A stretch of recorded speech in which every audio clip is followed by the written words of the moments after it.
Kita bertemu lagi dan akan membahas mengenai just in time dan lean system. Apa yang dinamakan dengan just in time dan lean system di sini? Nah, yang dinamakan dengan just in time ini adalah filosofi manajemen dari pemecahan masalah yang berkelanjutan atau terus-menerus.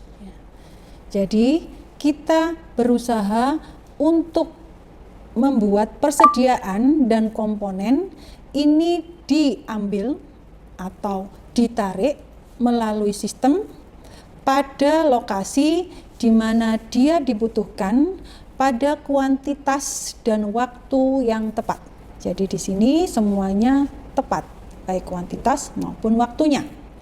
Nah, yang dinamakan dengan lean production di sini, di mana intinya adalah memenuhi dan memasok kebutuhan pelanggan persis seperti apa yang diinginkan oleh pelanggan. Artinya, perusahaan memasok atau mendistribusikan barang ketika pelanggan membutuhkan.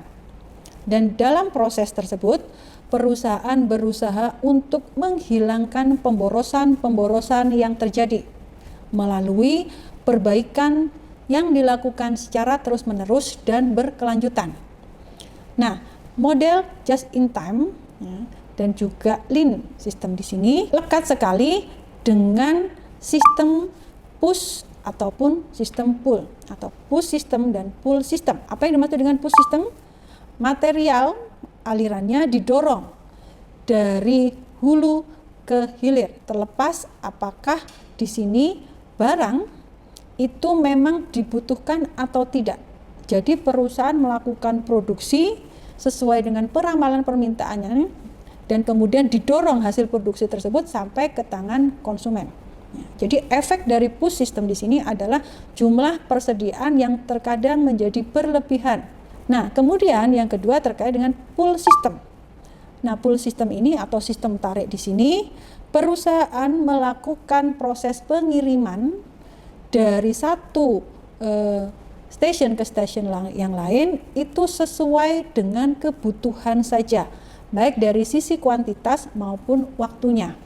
Nah, just in time di sini sering dinamakan dengan pull system atau sistem tarik.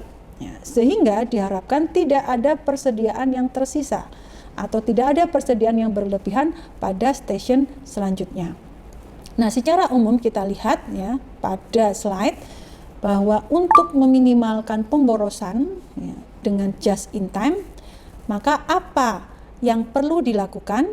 Maka di sini kita lihat bahwa dalam just in time kita berusaha untuk menghilangkan pemborosan-pemborosan yang terjadi, mengungkapkan permasalahan-permasalahan yang terjadi secara cepat sehingga segera diatasi dan pada akhirnya mencapai produksi yang efisien. Apa yang dibutuhkan ketika kita akan mengaplikasikan just in time? Kita butuh partisipasi dari seluruh karyawan karena kita tahu bahwa produksi dilakukan oleh karyawan di lantai kerja.